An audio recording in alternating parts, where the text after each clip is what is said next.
कानुन, न्याय तथा संसदीय मामिला मन्त्री यज्ञबहादुर थापाले सरकार नयाँ सरकारलाई सत्ता हस्तान्तरण गर्न आतुर रहेको बताउनु भएको छ। मन्त्री थापाले सरकारले नयाँ सरकार गठनका लागि संवैधानिक मार्ग प्रशस्त गरिरहेको पनि स्पष्ट पार्नुभयो। सोमबार काठमाडौँमा आयोजित पूर्व सांसदहरूको राष्ट्रिय भेलामा बोल्दै उहाँले नयाँ संविधानले पनि संसदीय व्यवस्थालाई अवलम्बन गरेको स्मरण गराउनुभयो। उहाँले स्वतन्त्र न्यायालय र जनताप्रति उत्तरदायी शासन व्यवस्था सञ्चालन गर्न आफूहरू प्रतिबद्ध रहेको पनि उल्लेख गर्नुभयो। मन्त्री थापाले सबै तहको निर्वाचन सम्पन्न भएसँगै मुलुक समृद्धिको दिशामा अघि बढ्ने विश्वास पनि व्यक्त गर्नुभयो। नयाँ चरणमा मुलुक प्रवेश गरेको छ र नयाँ सरकार गठनको लागि संवैधानिक मार्ग प्रशस्त गर्दै सत्ता हस्तान्तरणको लागि वर्तमान सरकार आतुर रहेको छ।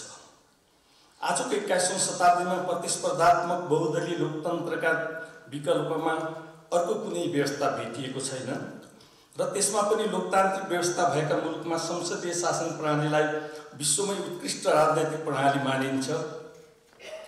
कानुनी राज्य, जनउत्तरदायी तथा प्रतिनिधिमूलक सरकार, आवधिक निर्वाचन, शक्ति पृथकीकरण तथा सन्तुलन, आधारभूत मानवाधिकारको प्रत्याभूति, स्वतन्त्र न्यायपालिकाको संरचना जस्ता लोकतन्त्रका अवयवहरूलाई सुन्दर ढङ्गले वर्णन गर्ने व्यवस्था संसदीय लोकतन्त्र नै हो। अभ्यास र परम्पराबाट कर्मिक रूपमा विकसित हुँदै आइरहेको संसदीय लोकतन्त्र समय सापेक्ष परिवर्तन हुँदै जाने व्यवस्था पनि हो।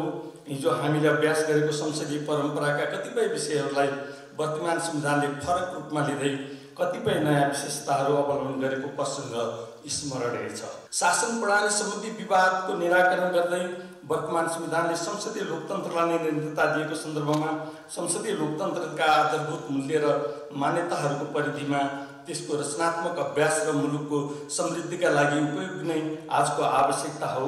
त्यो क्षमता हामीसँग छ पनि र मुलुकको समृद्धिका लागि उपयोग नै आजको आवश्यकता हो। त्यो क्षमता हामीसँग छ पनि। मन्त्री थापाले संसदीय व्यवस्था विश्वकै उत्कृष्ट राजनीतिक व्यवस्था भएको उल्लेख गर्दै सोही अनुसार आफूहरू अघि बढिरहेको दाबी समेत गर्नुभयो। भइसकेपछि भन्दा यो पूर्व सांसद मञ्च गठन गर्नुको हामी यस्ता कैयौँ सांसद पूर्व सांसद देख्यौँ